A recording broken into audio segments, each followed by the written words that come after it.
خداوند کے زندہ اور پاک کلام میں سے یسائی کی کتاب، اس کا 13واں باب۔ بابل کی بابت بار نبوت جو یسائی بن آموس نے رویا میں پایا۔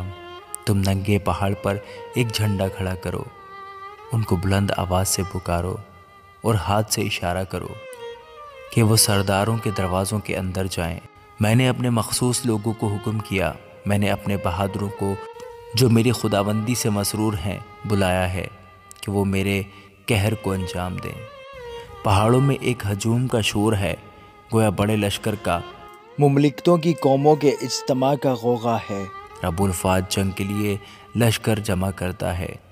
وہ دور ملک سے آسمان کی انتہا سے آتے ہیں، ہاں خداوند اور اس کے قہر کے ہتھیار، تاکہ تمام ملک کو برباد کریں۔ اب تم واویلا کرو، کیونکہ خداوند کا دن نزدیک ہے، وہ قادر مطلق کی طرف سے بڑی ہلاکت کی مانند آئے گا۔ اس لیے سب ہاتھ ڈھیلے ہوں گے اور ہر ایک کا دل پگھل جائے گا، اور وہ ہراساں ہوں گے۔ جان کنی اور غمگینی ان کو لے آئے گی، ایسے درد میں مبتلا ہوں گے جیسے عورت ضع کی حالت میں۔ وہ سرازیمہ ہو کر ایک دوسرے کا منہ دیکھیں گے اور ان کے چہرے شعلہ نما ہوں گے۔ دیکھو خداوند کا وہ دن آتا ہے جو غضب میں اور قہر شدید میں سخت درست ہے، تاکہ ملک کو ویران کرے اور گنہگاروں کو اس پر سے نیست و نابود کر دے۔ کیونکہ آسمان کے تارے اور کواکب بے نور ہو جائیں گے، اور سورج طلوع ہوتے ہوتے تاریک ہو جائے گا، اور چاند اپنی روشنی نہ دے گا۔ اور میں جہان کو اس کی برائی کے سبب سے اور شریروں کو ان کی بد کرداری کے سزا دوں گا۔ اور میں مغروروں کا غرور نیست اور ہیبت ناک لوگوں کو گھمنڈ پست کر دوں گا۔ میں آدمی کو خالص سونے سے بلکہ انسان کو اوفیر کے کندن سے بھی کمیاب بناؤں گا۔ اس لیے میں آسمانوں کو لرزاؤں گا، اور رب الفاظ کے غضب سے اور اس کے قہر شدید کے روز زمین اپنی جگہ سے جھٹکی جائے گی، اور یوں ہوگا کہ وہ کھدیڑے ہوئے آہو اور لاوارث بھیڑوں کی مانند ہوں گے۔ ان میں سے ہر ایک اپنے لوگوں کی طرف متوجہ ہوگا، اور ہر ایک اپنے وطن کو بھاگے گا۔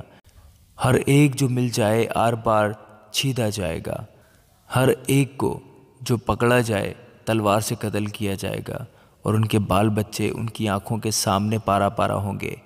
ان کے گھر لوٹے جائیں گے اور ان کی عورتوں کی بے حرمتی ہوگی۔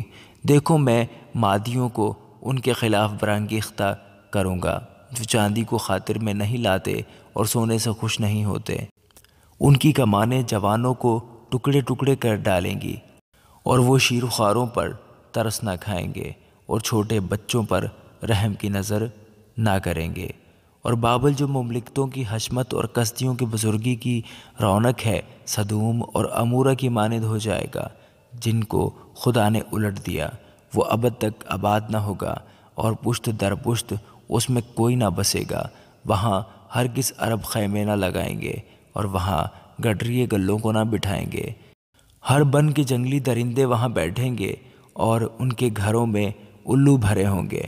وہاں شتر مرغ بسیں گے، اور چھگ مانس وہاں ناچیں گے۔ اور گیدڑ ان کے عالیشان مکانوں میں، اور بھیڑیے ان کے رنگ محلوں میں چلائیں گے۔ اس کا وقت نزدیک آ پہنچا ہے، اور اس کے دنوں کو اب طول نہیں ہوگا۔ آمین۔